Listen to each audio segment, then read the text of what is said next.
Hello dear friends, कैसे हैं आप लोग। आशा करता हूं सभी स्वस्थ होंगे। आज मैं आपके सामने फिर उपस्थित हूं एक नई जानकारी लेकर कोरोना वायरस के ऊपर। आज मैं आपको बताऊंगा कि यदि आपको कोई भी स्वास्थ्य संबंधी परेशानी होती है तो आप किस तरह से उससे निपटेंगे। आजकल देख रहे हैं कि अस्पतालों में काफ़ी भीड़ है, वहाँ इन्फेक्शन होने का और ज़्यादा खतरा है। जो चिकित्सक हैं वो भी काफ़ी व्यस्त हैं, टेली कम्युनिकेशन पर भी सलाह देने में समर्थ नहीं हैं। तो इस वीडियो के माध्यम से आपको कुछ महत्वपूर्ण जानकारी मिलेगी, जिससे आप जो है जो कोरोना का दौर चल रहा है, कोरोना इन्फेक्शन का दौर चल रहा है, तो ये मैंने अपने पिछले वीडियो में भी बताया था कि इस समय अगर कोई भी इन्फेक्शन होता है तो ये कोरोना पेंडेमिक है। इसको मान के चलिए कि ये इन्फेक्शन कोरोना हो सकता है अनटिल अदरवाइज प्रूव्ड। अगर अदरवाइज कोई और इन्फेक्शन प्रूव नहीं होता है जांचों वगैरह के माध्यम से, तो ये मान के चलिए कि कोरोना इन्फेक्शन ही है। और मैं अभी इस वीडियो में आगे आप देखेंगे कि बताऊंगा कौन कौन से सिम्टम हैं, वेरिएबल सिम्टम्स हैं। उन सिम्टम्स में से कुछ भी आपको हो सकते हैं। तो आपको कब जांच करानी है, कब ट्रीटमेंट शुरू करना है, और कब आपको जो है अगर कंडीशन बिगड़ती है तो कब आपको अस्पताल जाना है, और ये सब जो है इस वीडियो के माध्यम से आपको जानकारी मिलेगी। तो इस वीडियो को देखने के लिए मेरे साथ बने रहिए आप लोग। अब मैं आपके सामने प्रेजेंट करता हूँ एक स्लाइड्स। उन स्लाइड्स में आपको स्लाइड्स के माध्यम से, पावर पॉइंट स्लाइड्स के माध्यम से आपको जो है मैं अपनी जानकारी दूंगा। हाँ, तो मैं अब बताने जा रहा हूँ कि अगर कोई भी आपको सिम्टम दिखाई देते हैं, जिन सिम्टम का जिक्र मैं अपनी अगली स्लाइड में करूँगा, तो आप जो है किस तरह से डायग्नोस करेंगे कोविड इन्फेक्शन को घर पर ही।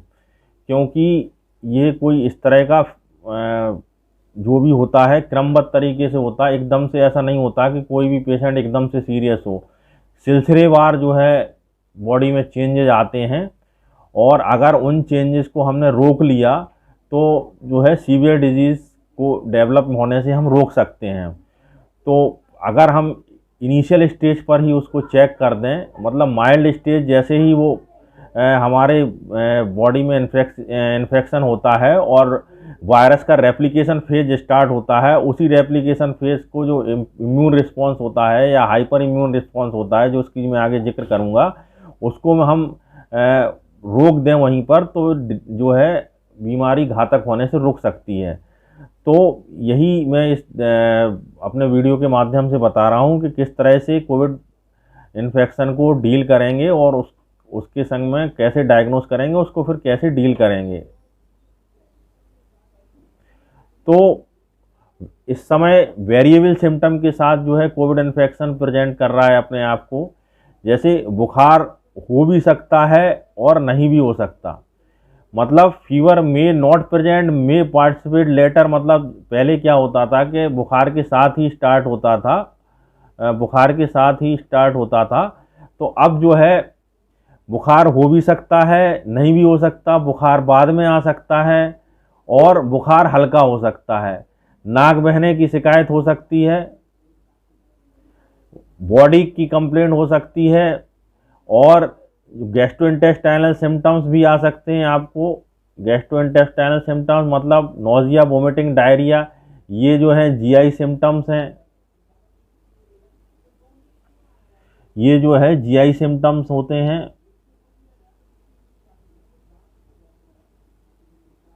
तो नोजिया, वोमिटिंग, डायरिया, और स्किन के ऊपर रैसेज आ सकते हैं, और कंजक्टिवाइटिस हो सकती है, जिसकी हम सिंपल भाषा में कहते हैं रेड आई।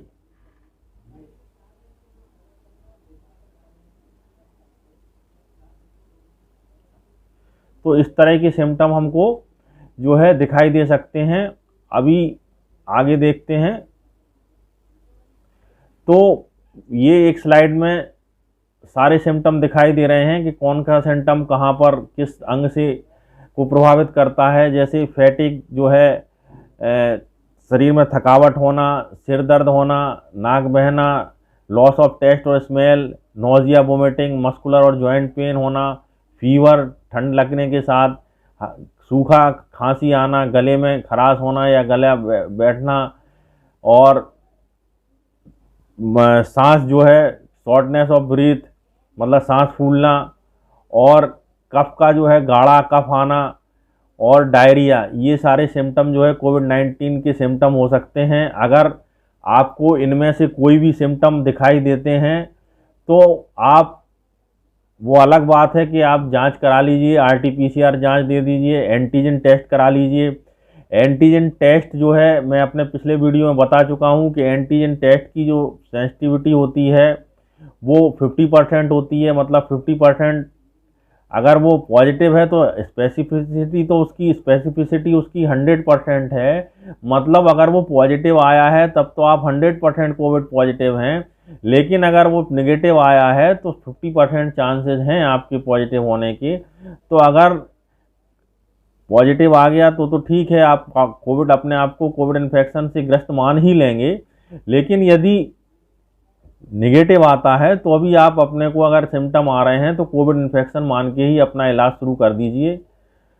तो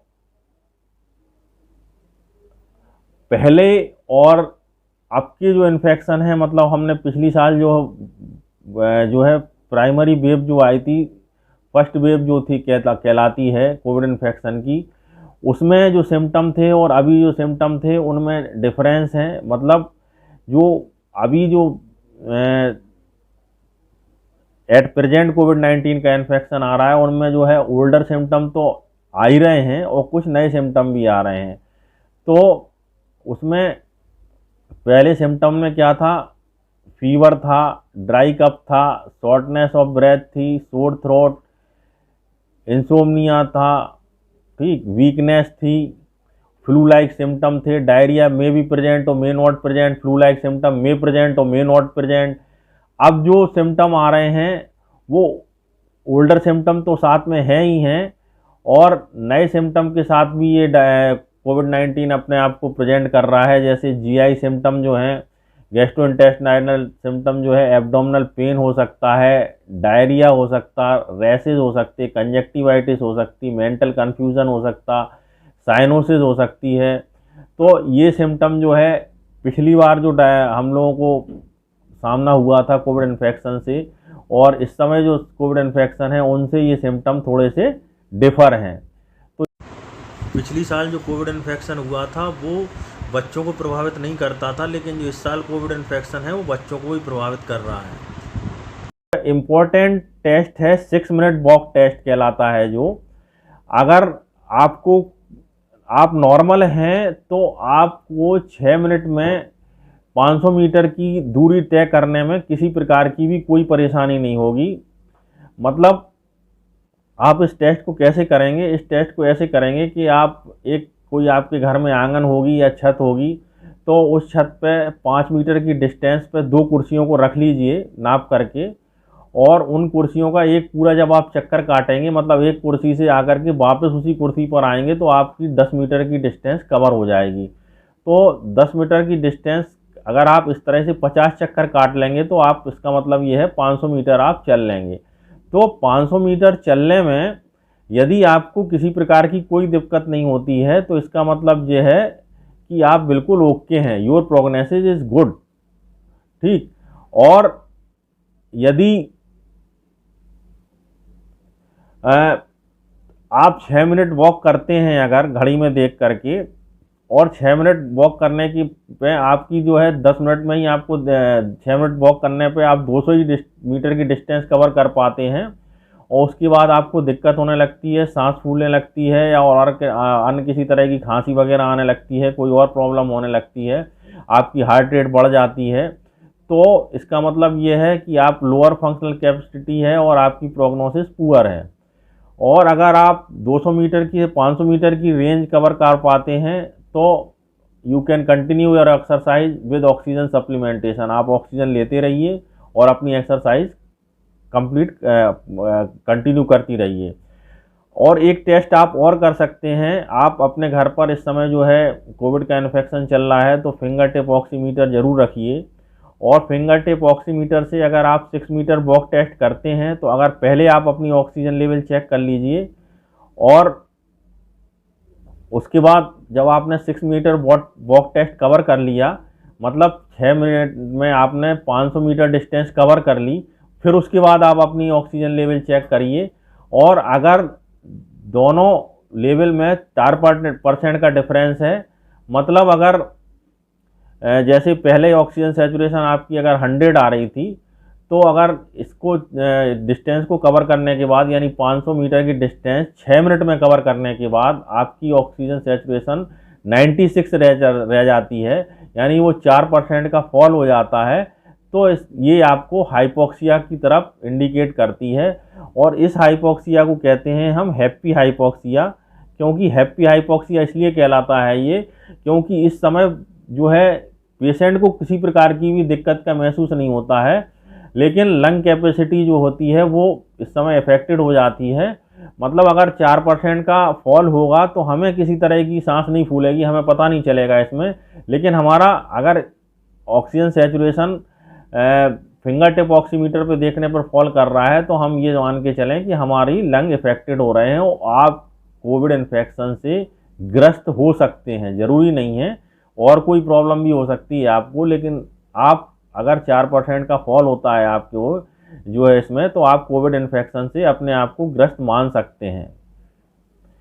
और अगर इस तरह की फाइंडिंग आती है आपको, तो आप जो है मैंने आपको बताया कि RT-PCR जांच दे दीजिए, लेकिन आजकल RT-PCR जांच आने में जो है 1 हफ्ता तक लग रहा है, तो उसका वेट मत करिए। हो सकता है जब तक आपकी RT-PCR जांच पॉजिटिव की रिपोर्ट आए, जब तक आप स्वस्थ हो चुके हों, एसिम्प्टोमेटिक हो चुके हों।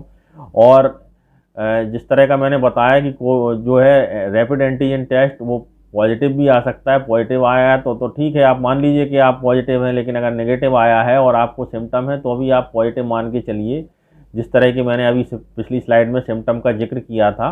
तो सबसे पहले आपको क्या करना है, अपने आप को मिक्सिंग से रोकना है, आपको मिक्सिंग नहीं करना है। ठीक, मतलब आपको अपने आप को आइसोलेट कर लेना है, एक हवादार ऐसी कमरे में आपको अपने आप को बंद कर लेना है जहाँ की खिड़कियाँ जो हैं दूसरे कमरे से ना खुलती हों, वो बाहर की तरफ खुलती हों तो बेटर है, जिससे आपको शुद्ध हवा बाहर से आपको मिलती रहेगी, ऑक्सीजन वगैरह, और शुद्ध आपको वायु बाहर की अवेलेबल होती रहेगी।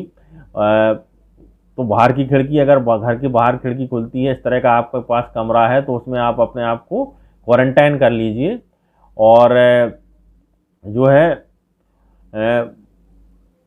खाने वगैरह का ध्यान रखिए कि जो घर वाले आपको खाना दें वो बाहर आप स्टूल रख दीजिए, उसी स्टूल से खाना जो है वो स्टूल पर खाना रख के छोड़ जाएंगे, और आप जो है अंदर अपनी थाली ले लीजिए और अपना भोजन ग्रहण कर लीजिए। और जो है उस जिस कमरे में आपने क्वारंटाइन किया है उसमें आप बाथरूम भी होना चाहिए, आप दूसरे की बाथरूम शेयर नहीं करेंगे। तो सबसे पहला है इसका 6M अप्रोच में कि आप मिक्सिंग नहीं करेंगे। जो है मेडिसिन जो है स्टार्ट करना है आपको, अगर आपको सिम्टम आते हैं तो मेडिसिन में क्या है कि मेडिसिन में अभी आपको आगे स्लाइड में बताऊंगा कि माइल्ड सिम्टम अगर हैं तो कौन कौन सी मेडिसिन लेना है, तो वो अभी आगे आने वाली स्लाइड में आपको पता चलेगी। मॉनिटरिंग मोस्ट इम्पॉर्टेंट है। मॉनिटरिंग मतलब ये है, जिस तरह की मैंने आपको बताया कि 6 मिनट वॉक टेस्ट में आप ऑक्सीजन सैचुरेशन देखना है, तो नहीं फॉल कर रही है तो अच्छी बात है। फिर भी आप जो है जब तक कि एसिम्प्टोमेटिक नहीं हो जाए और उसके बाद भी आप अपनी ऑक्सीजन सैचुरेशन चेक करते रहें। और ब्लड प्रेशर, BP और रैंडम ब्लड शुगर जो भी वो है वो भी आप अपनी देखते रहें। अगर डायबिटिक हैं तो ज़रूरी है, हाइपरटेंशन है तो भी ज़रूरी है। मतलब blood sugar, pulse rate, blood sugar और BP का मॉनिटरिंग ज़रूरी है। इसके अलावा SpO2 की भी मॉनिटरिंग ज़रूरी है। ठीक है, तो ये मॉनिटरिंग आपको करना है। इसके बाद मील्स पर ध्यान देना है। मील्स में आपको जो है हाई प्रोटीन डाइट लेना है।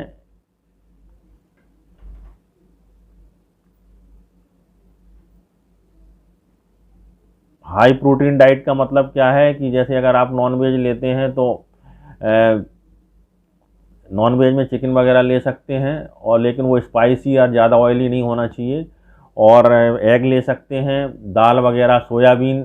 सोयाबीन जो है वो जो वेजिटेरियन है वो सोयाबीन का ज़्यादा यूज करें, सोयाबीन का ज़्यादा यूज करें। सोयाबीन का यूज कैसे कर सकते हैं, सोयाबीन का आटा आप जो है, जो आपकी रोटी बनती है आटे में, उसमें सोयाबीन मिला सकते हैं। सोयाबीन की जो है बड़ी आती हैं, जो जिससे सब्जी बनती है सोयाबीन की, तो वो यूज कर सकते हैं। मोस्ट इम्पॉर्टेंट चीज़ है माइंड सेट। माइंड सेट का मतलब ये है, जैसा कि मैंने बताया कि आजकल लोग बाग मानने को तैयार नहीं होते हैं कि अगर हमको इन्फेक्शन है तो ये कोरोना इन्फेक्शन हो सकता है। बोले नहीं नहीं नहीं, ये इन्फेक्शन कोरोना इन्फेक्शन नहीं हो सकता, मुझे कोरोना हो ही नहीं सकता। तो अपना माइंड सेट करके रखिए कि कोई भी इन्फेक्शन अगर इस तरह का है जिसमें कि इस तरह के लक्षण आ रहे हैं तो वो कोरोना इन्फेक्शन ही है, और उसके हिसाब से आप अपने आप को तैयार करिए। और जो कि मैंने ऊपर बताइयाँ हैं कि मैं मिक्सिंग, मेडिसिन, मॉनिटरिंग मील्स, इस तरफ को सारी चीज़ों को फॉलो कीजिए। तो माइंड सेट बहुत इंपॉर्टेंट है। और हॉस्पिटल की तरफ कब मूवमेंट करना है आपको, ये भी इम्पोर्टेंट है, क्योंकि हॉस्पिटल तो जब आपकी जाना मजबूरी हो जाए, जब आपका ऑक्सीजन लेवल फॉल करने लगे या और कोई दिक्कत आने लगे, आपके जो जांचें हैं वो आप जांचें आपने अगर कराई हैं तो वो जांचें गड़बड़ आने लगें, ऑक्सीजन लेवल फॉल करे, निमोनिया की साइंस दिखाई देने लगें, तब आप हॉस्पिटल की तरफ रश करिए, वरना घर पर ही रहिए और अपने आप की जो है वाइटल्स को मॉनिटर करते रहिए। और अगर माइल्ड सिम्टम है तो वो अपने आप वो 5 दिन में चले जाएंगे। तो ये 6M अप्रोच थी जो मैंने आपको बताई। तो science of Covid, stages of Covid infection क्या है, जो है एक्टिव वायरल इन्फेक्शन रेप्लिकेशन होता है, जबकि वायरल का इन्फेक्शन हमारे यहाँ हमारे बॉडी में हुआ तो वो वायरल रेप्लिकेट करता है। तो जब वो रेप्लिकेट करेगा तो पहले जब रेप्लिकेशन स्टार्ट होता है तो हमारा इम्यून सिस्टम एकदम से ट्रिगर नहीं करता, उसको ट्रिगर तो करता है, लेकिन जब वो लड़ाई होती है वायरस की बीच में, वायरस और हमारे इम्यून सिस्टम के बीच में, तो उसके बाद क्या होता है, हमारे इम्यून सिस्टम इन्फ्लेम्ड हो जाता है। तो वो इन्फ्लेमेशन का पता हमारी कुछ जाँचें हैं, जो इन्फ्लेमेटरी मार्कर्स है, जैसे CRP है, इंटरल्यूकन 6 है, फेरेटिन है, और क्या कहते हैं और जांचें आगे मैं आपको बताऊंगा। तो ये सारे इन्फ्लेमेटरी मार्कर्स हैं जिससे आपको इम्यून इन्फ्लेमेशन का पता चलेगा। हाइपर इम्यून इन्फ्लेमेशन ये होता है कि जब इम्यून सिस्टम बहुत ज़्यादा हाइपर रिएक्टिव हो जाता है तो हाइपर इम्यून इन्फ्लेमेशन कहलाता है। उसके बाद फिर ऑर्गन डैमेज होने लगता है अगर इसको हमने कंट्रोल नहीं किया। फिर उसके बाद मल्टी ऑर्गन डिस्फंक्शन होता है, और अल्टीमेटली अगर ये सब चीज़ों को नहीं कंट्रोल कर पाए तो अल्टीमेटली डेथ हो जाती है। तो हमें चेक यहीं पर करना है। एक्टिव वायरल रेप्लिकेशन है तो यहीं पर हमको इसी फेज को रोकना है कि वायरल रेप्लिकेशन हो के हमारे जो वायरल का फेज़ है वो 5 दिन का जो भी होता है, 5 से 9 दिन का, तो वो फेज़ ज़्यादा हमारे बॉडी को नुकसान ना पहुंचा पाए और वायरल इन्फेक्शन होके हमें निकल जाए, यही हमें हमारी कोशिश रहना चाहिए। तो इम्यून इन्फ्लेमेशन और हाइपर इम्यून इन्फ्लेमेशन की डायग्नोसिस हम कैसे कर सकते हैं।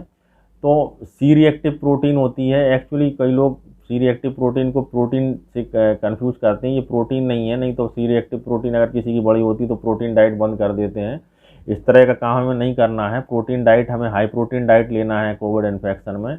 CRP जो होती है, एक्चुअली क्या होता है, सी रिएक्टिव प्रोटीन जो है वो बनती है लिवर में, और ये जहाँ पर भी इन्फ्लेमेशन हो रहा, जहाँ पर भी इन्फ्लेमेशन हो रहा है वहाँ पर जा कर के और जो टिश्यू डैमेज को रोकती है ये।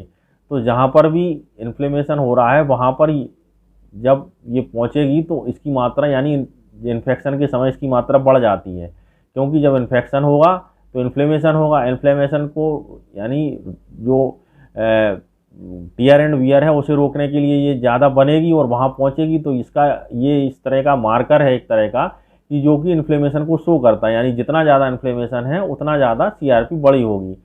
तो CRP should be less than 1।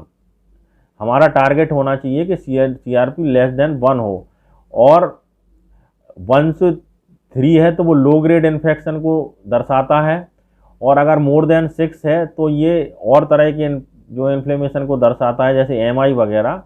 और अगर ये मोर देन 10 है तो ये कोविड इन्फेक्शन को दर्शाता है, और 10 to 15 होता है इन माइल्ड कोविड। अगर आपने सीआरपी टेस्ट आपका कराया है तो सीआरपी टेस्ट वो 10 to 15 माइल्ड कोविड को दर्शाता है, मोर देन 26 सीरियस इन्फेक्शन को दर्शाता है जो कि मॉडरेट कोविड कहलाता है। 26 से 99 तक अगर इसकी वैल्यू है तो वो मॉडरेट कोविड है, और मोर देन 100 है तो ये क्रिटिकल कोविड है। तो एक चीज़ आप समझ लीजिए कि जो हाफ लाइफ होती है इसकी वो 4 से 7 घंटा होती है सीआरपी की, और ये हर 6 घंटे में डबल हो जाती है। मतलब इसकी जो हाफ लाइफ है 4 से 7 घंटे होती है, और 6 घंटे में ये इंक्रीज होना शुरू करती है बॉडी में, और हर 8 घंटे में ये डबल हो जाता है। मतलब अगर ये इसकी वैल्यू 10 है तो 8 घंटे में 20 हो जाएगी, 16 घंटे में 24 हो जाएगी, 40 हो जाएगी, और 24 घंटे में जो है इसकी फिर डबल हो जाएगी, यानी 20 से 40 हो जाएगी। तो हर 8 घंटे में ये डबल होती है, और ये पीक पर पहुंचती है वैल्यू 36 से 52 आवर में, 36 to 52 आवर्स में ये मैक्सिमम पीक पर पहुंचती है, और 1 से 2 दिन बाद ये डिक्लाइन होने लगती है। और एक चीज़ और याद रखिए कि अगर कोविड इन्फेक्शन है तो 5 डेज में ये लेस देन 5 होना चाहिए। मतलब बढ़ती तो है, जैसा कि मैंने बताया आपको कि हर 8 घंटे में डबल होती है और 36 to 52 आवर पीक पर पहुंचती है, लेकिन 5 डेज के बाद ये लेस देन 5 होना जाना चाहिए, लेस देन 5 हो जाना चाहिए आफ्टर 5 डेज। और अगर आफ्टर 5 डेज ये लेस देन 5 नहीं हुई तो ये सेकेंडरी इन्फेक्शन को शो करता है कि आपके बॉडी में किसी तरह का सेकेंडरी इन्फेक्शन हो गया है। और डी डाइमर की वैल्यू लेस देन 2 होना चाहिए, डी डाइमर की value less than 2। Neutrophil lymphocyte ratio 3.13 से लेस होना चाहिए। इनमें से कोई भी मार्कर बड़ा है तो ये आपको इन्फ्लेमेशन को शो करता है। मतलब डी डाइमर अगर बड़ा है, मोर देन 2 है डी डाइमर, तो ये शो करता है आपको कि ये जो है इन्फ्लेमेशन आपके बॉडी में बढ़ रहा है। तो ये कोविड रिपोर्ट्स हैं कि इसको हम किस तरह से इंटरप्रेट कर सकते हैं। अगर सीटी स्कोर आपने देखा होगा कि सीटी स्कोर जब भी आप सीटी कर रहे हैं देखते हैं किसी की, या सीटी आपने खुद की कराई होती है तो उसकी रिपोर्ट जब आप देखते हैं तो उसमें स्कोर दिया होता है। तो स्कोर अगर 17 से 34 अगर जो है सीटी स्कोर में, मतलब इसका उल्टा होता सीटी स्कोर में। मतलब सीटी स्कोर क्या कहलाता, अगर कितनी साइकिल कवर करना पड़ी आरटीपीसीआर में, कितनी साइकिल के बाद जो है ये वायरस को पकड़ पाया, तो वो बताता है इसका क्या कहना चाहिए, सीटी वैल्यू। मतलब अगर कोई वायरस को पकड़ने इसने कम साइकिल में पकड़ लिया तो इसका मतलब वायरल लोड ज़्यादा है, इसलिए इसने कम साइकिल कवर करने पर पकड़ लिया। और अगर ज़्यादा साइकिल इसको कवर करना पड़ी उसके बाद ये वायरस को पकड़ पाया तो इसका मतलब वायरल लोड कम है। तो यानी ये उल्टा होता है, यानी मोर देन 35 है अगर जो है सीटी वैल्यू, तो इसका मतलब माइल्ड वायरल लोड है। और अगर 24 to 35 है इसका मतलब मॉडरेट वायरल लोड है, और 17 से 24 के बीच में है तो हाई वायरल लोड है। मतलब केवल इसने 17 बार साइकिल कंप्लीट की अपनी और वायरस पकड़ में आ गया तो इसका मतलब ये हाई वायरल लोड है। ठीक, तो ये सीटी वैल्यू के बारे में बात की मैंने। और दूसरा होता है सीटी सीवियरिटी स्कोर। ये मैंने सीटी की वैल्यू बारे में बात नहीं की, मैंने आरटीपीसीआर के बारे में बात करी, आरटीपीसीआर की सीटी वैल्यू के बारे में, आरटीपीसीआर की सीटी वैल्यू के बारे में बता रहा था इसमें। अब मैं बता रहा हूँ एचआरसीटी चेस्ट के बारे में। तो इसकी भी जो है स्कोर होता है, ठीक, जिस तरह के इसमें सीटी स्कोर होता, ये सीटी स्कोर कहलाता आरटीपीसीआर का, और ये सीटी स्कोर होता है एचआरसीटी का, हाई रेजोल्यूशन सीटी जो होती है चेस्ट की, उसका स्कोर होता है। अगर इसका स्कोर लेस देन 8 है तो ये माइल्ड है, 19 to 15 है तो मॉडरेट है, मोर देन 15 है तो सीवियर है। और ये इसमें आपको जब आप रिपोर्ट देखें तो कोरेट्स भी देखने को मिलेंगे। अगर कोरेट्स 1 है तो नो इन्फेक्शन, कोरेट्स 2 है तो लो इन्फेक्शन, कोरैट 3 है तो इंटरमीडिएट इन्फेक्शन, कोरैट 4 है तो हाई इन्फेक्शन, कोरैट 5 है तो वेरी हाई इन्फेक्शन, और कोरैट 6 है तो वेरी हाई इन्फेक्शन, और पीसीआर भी पॉजिटिव होगा। तो ये दोनों चीज़ें मैंने बताई, एक तो आरटीपीसीआर की सीटी वैल्यू और एक सीटी का सीवीआरटी स्कोर। ठीक, तो अगले स्लाइड में हम देखते हैं कि एचआरसीटी में सीटी सीवीआरटी स्कोर अगर मान लो अभी मैंने बताया था 1 है तो 1 का मतलब 5% इन्वॉल्वमेंट है लंग का, और अगर 2 है तो 5 to 25% इन्वॉल्वमेंट है, अगर 3 है तो 26 to 49% इन्वॉल्वमेंट है, मतलब लगभग 50% इन्वॉल्वमेंट है लंग्स में 50% निमोनिया है। अगर 50% से 75% इन्वॉल्वमेंट है तो इसका जो सीटी स्कोर आएगा वो 4 आएगा, और अगर 5 है सीटी स्कोर तो 75% इन्वॉल्वमेंट होगा। तो ये भी याद रखने की बात है अगर आप सीटी रिपोर्ट देख रहे हैं तो। सीआरपी की मैं पहले ही डिस्कस कर चुका हूँ कि सीआरपी जो है लेस देन 6 जो है वो कोविड की केस में नॉर्मल मानते हैं यहाँ पर, लेस देन 26 माइल्ड है, 26 से 100 तक मॉडरेट है, मोर देन 100 सीवियर है, ये मैं पहले डिस्कस कर चुका हूँ।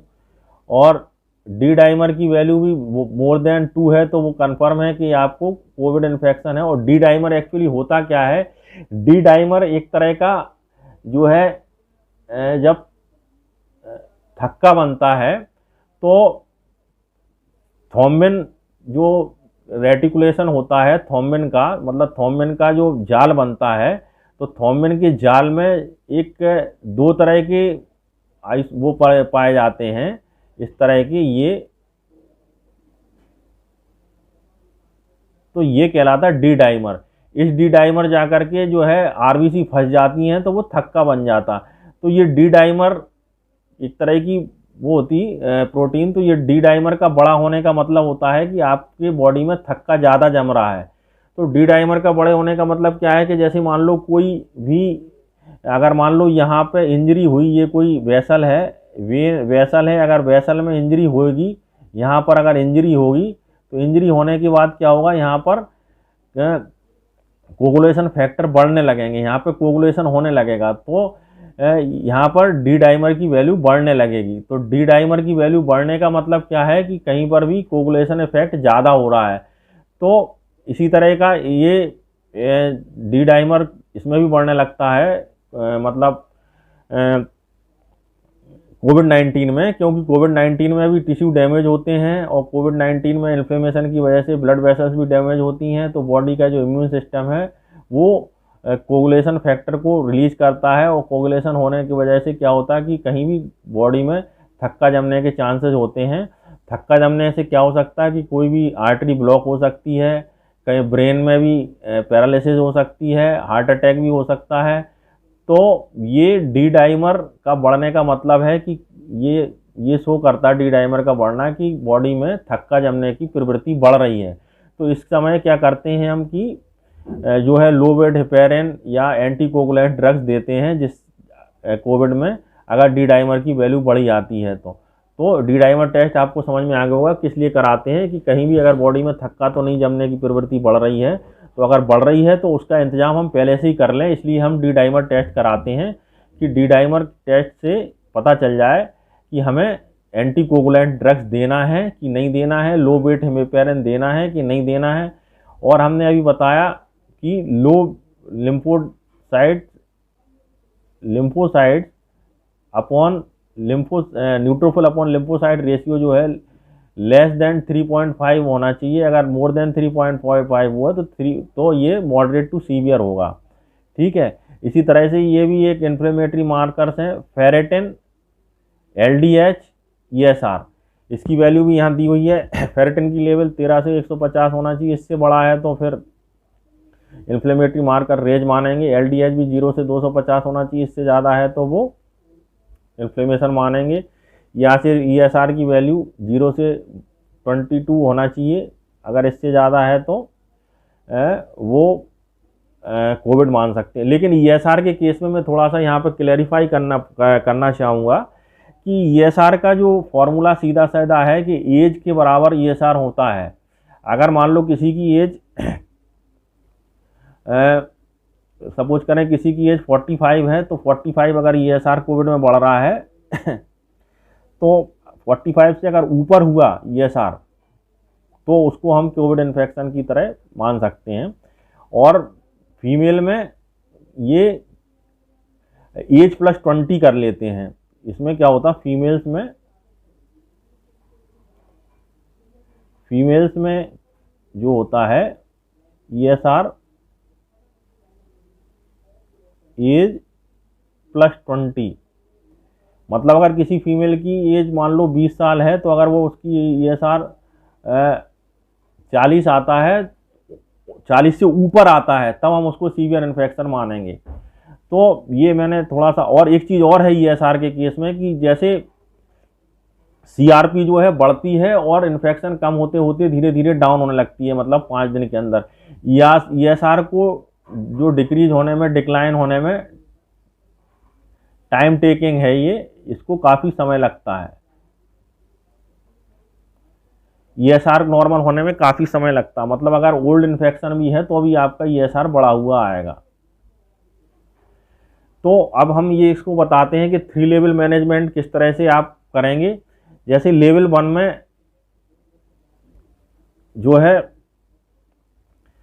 आपका SpO2 मोर देन 95 आ रहा है, इन्फ्लेमेटरी मार्कर्स नॉर्मल हैं, तो आप सिंपल पैरासीटामोल दीजिए। पैरासीटामोल की डोज जो है 500 मिलीग्राम होती है अथवा 650 मिलीग्राम होती है। अगर 60 किलो से ज़्यादा का वेट है आपका तो वो जो है 650 मिलीग्राम, और 60 किलो से कम है तो 500 मिलीग्राम देंगे। और ये आप जो है 4 आवरली दे सकते हैं अगर लगातार आपको फीवर आ रहा है तो ये हो गया आपका पैरासीटामोल का। आइवरमेक्टिन जो है, आइवरमेक्टिन आप जो है 12 मिलीग्राम पर डे देंगे इंटू 5 डेज।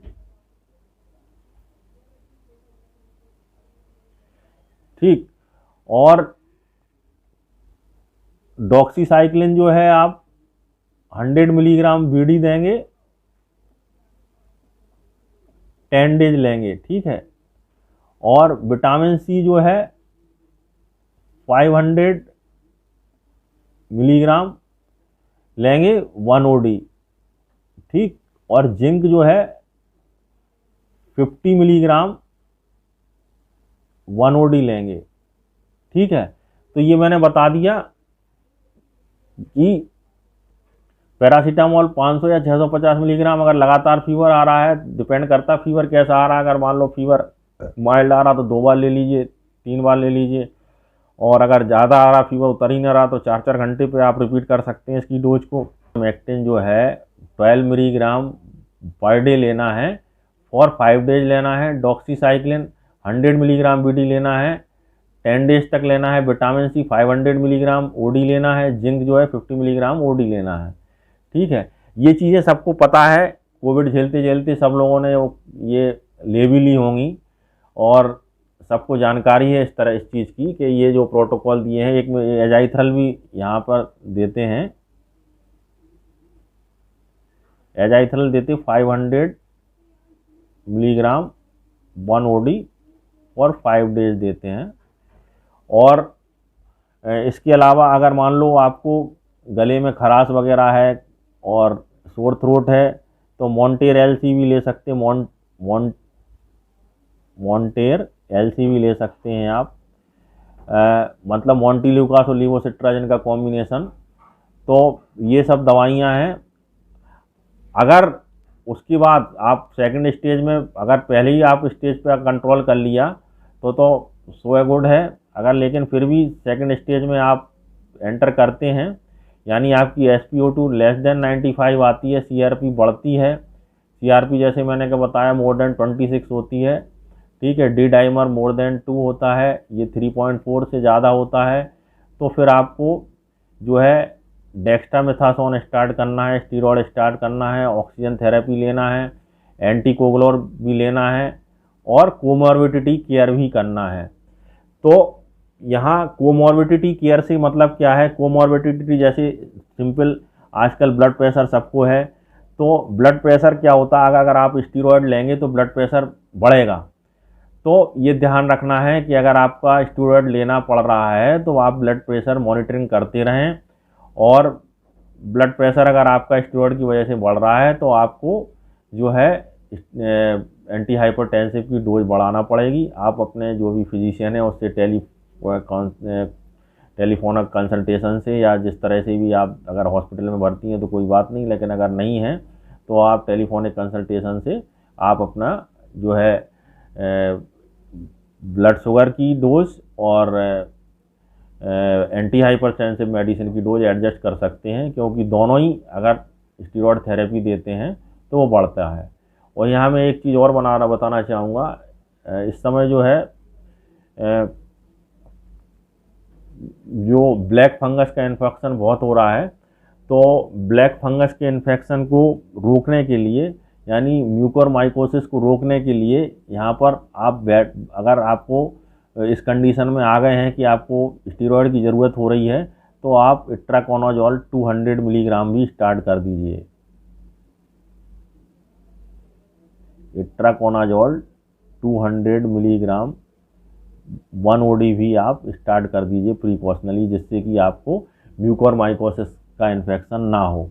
तो ये कोमॉर्बिडिटी केयर के बारे में मैंने बताया। एंटीकोगुलेंट में भी मैं जो है एंटीकोगुलेंट्स जो होती हैं, एंटीकोगुलेंट्स भी आप जो है ले सकते हैं। एंटीकोगुलेंट्स जिस तरह के मैंने अभी बताया कि अगर आपको ज़रूरत पड़ती तो एनेक्सापायरिन वगैरह जो है इंजेक्शन दिया जाता है आपको, और जेरिल्टो टैबलेट आती है एक 10 mg की, जो है वो भी आप अपने जो भी फिजिशियन है उसके कंसल्टेशन से ले सकते हैं अगर आपका डी डाइमर बड़ा होता है तो। इसके बाद अगर ऑक्सीजन फॉल होती है और ऑर्गन फेलियर भी होता है अगर मान लो, तो ऑर्गन फेलियर का पता आपको कैसे पता चलेगा? ऑर्गन फेलियर का पता जो है आपको जो है लिवर एंजाइम्स बढ़े हुए आएंगे और ब्लड यूरिया सीरम क्रिएटिनिन बढ़ा हुआ आएगा, जिससे किडनी फेलियर का पता चलेगा। ऑक्सीजन लेवल फॉल होगी तो फिर आपको ऑक्सीजन और हाई डोज स्टीरॉयड या एंटीबायोटिक की भी ज़रूरत पड़ेगी सेकेंडरी इन्फेक्शन रोकने के लिए। ठीक, तो ये 3 लेवल मैनेजमेंट है जो मैंने आपको बताया। इसके अलावा एक चीज़ और है कि अगर कभी कभी वो क्या होता है कि ऑक्सीजन देने के बाद भी ऑक्सीजन लेवल नहीं बढ़ता है, तो उसको पेशेंट को क्या करना चाहिए? उल्टा लिटा देना चाहिए। तो उल्टा लिटाने से क्या होगा? जैसे मान लो ये सुपाइन पोजीशन में है, ये आपको ये दिख रहा है एक, तो अगर ये सुपाइन पोजीशन में है तो सुपाइन पोजीशन में क्या होता है कि ये हार्ट का प्रेशर पड़ता है इस पर, लंग पर। ठीक, तो इस वजह से ये जो लंग जो ब्लैक पेन से बताया हुआ दिखाया गया है, उसका मतलब है यहाँ पर जो है वेंटिलेशन नहीं है इसका हार्ट की उसकी वजह से। ठीक, तो ये बॉडी का जो है TS सेक्शन दिखा रहे हैं, तो यहाँ पर ये राइट लंग है ये, तो यहाँ पर क्या है, यहाँ पर हार्ट के प्रेशर की वजह से इसलिए वाला लंग जो है इफेक्टेड हो रहा है। तो ये इफेक्टेड होने की वजह से यहाँ पर पूरी तरह से वेंटिलेशन नहीं है, पुअर वेंटिलेशन है। तो अगर इसको हम उल्टा कर देंगे तो इसके उल्टे का होने की वजह से क्या होगा, हार्ट नीचे आ गया, तो इसका जो प्रेशर पड़ रहा था इस वाले जो लंग पर है वो प्रेशर रिलीज हो गया। तो ये क्या होगा, आपकी जो ऑक्सीजन सेचुरेशन है वो अपने आप बढ़ जाएगी, 95% हो जाएगी, अगर पहले 85% थी तो। इसी तरह से एक चीज़ और है, लिवर भी प्रेस करता है इसको एक नीचे वाले पार्ट में लंग्स के, तो उस तरह भी उस लिवर की प्रेशर की वजह से भी जो है पुअर वेंटिलेशन हो जाता है। जबकि हम सुपाइन पोजीशन में यानी सीधे लेटे होते हैं, उल्टे लेटे होते हैं तो लिवर का भी प्रेशर ख़त्म हो जाता है। तो इसलिए अगर मान लो ऑक्सीजन देने के बाद भी लगातार किसी की ऑक्सीजन लेवल नहीं बढ़ रहा है तो उसको उल्टा लेटाना बेहतर होगा। और वार्निंग साइंस क्या है? इस ट्रीटमेंट को आपको स्टेप अप करना है, मतलब स्टीरॉयड देना है और ऑक्सीजन थेरेपी देना है, तो इसकी वार्निंग साइन क्या है? डिफ़िकल्टी इन ब्रीदिंग हो रही हो, सांस लेने में दिक्कत हो रही हो, परसिस्टेंट हाई ग्रेड फीवर हो मोर देन 5 डे, और फीवर ख़त्म होने के बाद फिर से आ गया हो, हार्ट रेट बढ़ रही हो, पल्स बढ़ रही हो, चेस्ट पेन हो रहा हो या चेस्ट में भारीपन हो, बहुत ज़्यादा खांसी हो, कोई न्यू ऑनसेट ऑफ सिम्टम आने लगे, SpO2 रूम एयर में लेस देन 95% हो, और अपर नॉर्मल लिमिट जो भी है CRP की वो उससे मोर देन 5 टाइम्स हो जाए CRP, D dimer more than 2 हो जाए, 2 टाइम्स हो जाए अपर नॉर्मल लिमिट से, और जो न्यूट्रोफिल लिम्फोसाइट रेशियो है वो 3.13 से ज़्यादा हो जाए। तो ये आपको दर्शाते हैं कि आपको सेकंड लेवल ट्रीटमेंट पर जाना है। और मैनेजमेंट में हमने कहा क्या बताया, जैसे पैरासीटामोल फीवर के लिए लेना है, स्टीरॉयड जो है डेक्सामेथासोन 0.1 to 0.2 मिलीग्राम पर किलोग्राम बॉडी वेट लेना है 5 to 10 डेज। ऑक्सीजन सपोर्ट की ज़रूरत है, अगर लेस देन 95 आता है तो लेस देन 95 आता है तो आपको ऑक्सीजन सपोर्ट लेना है। आपका टारगेट रहना चाहिए कि ऑक्सीजन जो है मोर देन 95% हो जाए, और COPD पेशेंट का आपका टारगेट होना चाहिए कि मोर देन 90 हो जाए। ठीक, और ऑक्सीजन फ्लो रेट कई चीज़ों से हम यूज कर सकते हैं, कैनुला से, फेस मास्क से, NRBM से, बाईपैप से, हाई फ्लो नेजल कैनुला से, वेंटिलेशन द्वारा, ECMO द्वारा, तो इस सब के माध्यम से ऑक्सीजन दे सकते हैं हम। और जैसा कि मैंने अभी पिछले स्लाइड में बताया कि पोजीशन को भी अगर मान लो चेंज कर दें, किसी को प्रोन पोजीशन में लौटा दें 1-2 घंटे के लिए, तो ऑक्सीजन लेवल बढ़ने लगता है। अगर डिस्पाइट हाई ऑक्सीजन फ्लो के अगर वो ऑक्सीजन कंट्रोल नहीं हो रही है, उसकी ऑक्सीजन नहीं बढ़ रही है, तो एंटीकोगुलेंट देंगे, जैसे एनएक्सोपायरन देंगे। अगर वो बड़ा है डी डाइमर तो 40 मिलीग्राम पर डे देंगे। ठीक है, और अनफ्रैक्शन हेपेरिन भी दे सकते हैं।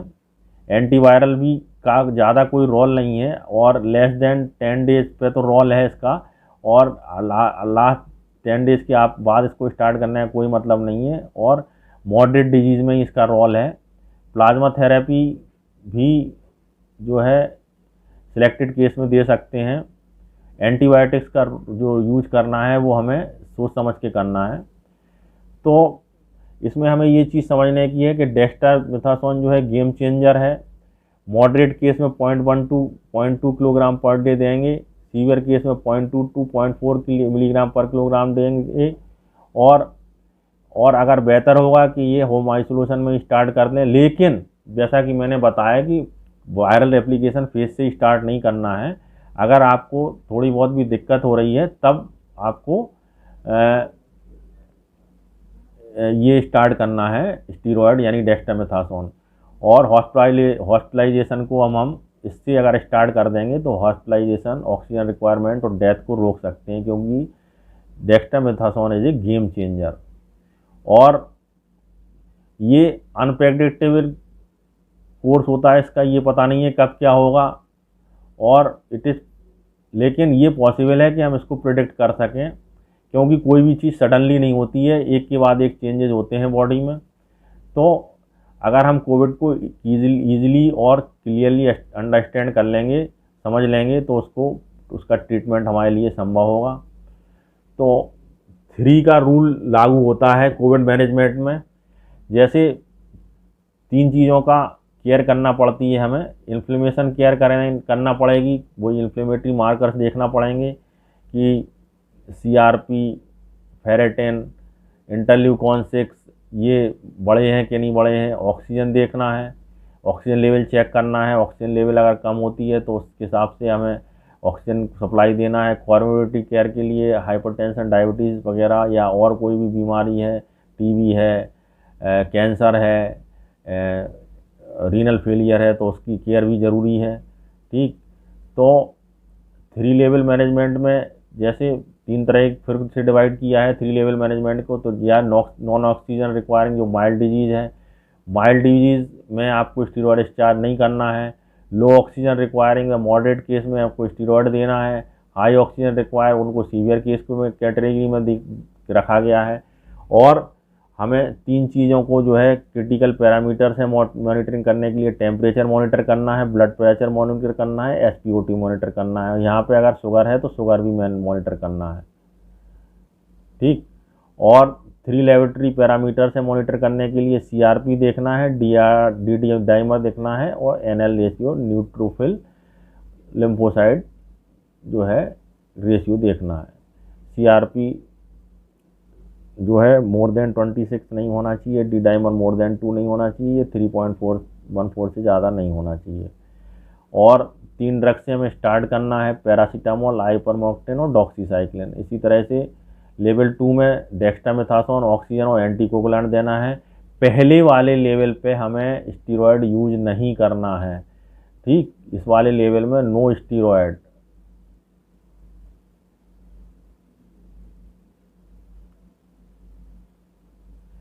और 3 लेवल पे अगर जाते हैं तो हाई डोज डेक्सामेथासोन की देना है, हाई डोज ऑक्सीजन की देना है, एंटीकोगुलेंट और एंटीबायोटिक्स भी स्टार्ट करना है।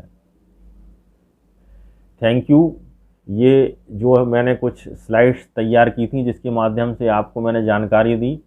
कुल मिला के सार यही है कि किसी तरह का भी इन्फेक्शन होता है बॉडी में, एट प्रेजेंट आप उससे कंफ्यूज ना करें कि हमें जो है टाइफाइड है या कुछ है। कई हमने पिछली वाले वीडियो में भी अपना बताया था कि कई रिपोर्ट फॉल्स पॉजिटिव आती हैं कोविड के केस में, जैसे बिडाल टेस्ट है फॉल्स पॉजिटिव आता है, और इलाइजा टेस्ट भी 2 तरह का होता है जो उसका कराया जाता है। क्या कहते साल्मोनेला टाइफी के लिए जो इलाइजा टेस्ट कराया जाता है उसका एंटीबॉडी टेस्ट किया जाता है, IgG और IgM। तो IgG वो ओल्ड इन्फेक्शन को शो करता है, तो हो सकता है कोई पुराना इन्फेक्शन हुआ हो वो शो कर रहा हो इसमें। एट प्रेजेंट आपको टाइफाइड हो ही ना, तो किसी भी चीज़ से कंफ्यूज ना हो, ठीक है। वो जो हमने फार्मूला बताया था, फार्मूला ऑफ 6, उसमें एक माइंड सेट वाली चीज़ बहुत इंपॉर्टेंट है। अपने आप का माइंड सेट कर लीजिए कि आपको कोरोना इन्फेक्शन है और उससे आपको लड़ना है, जीतना है। ये आप पॉइंट सेट कर लीजिए तो आप निश्चित ही कोरोना को हरा करके और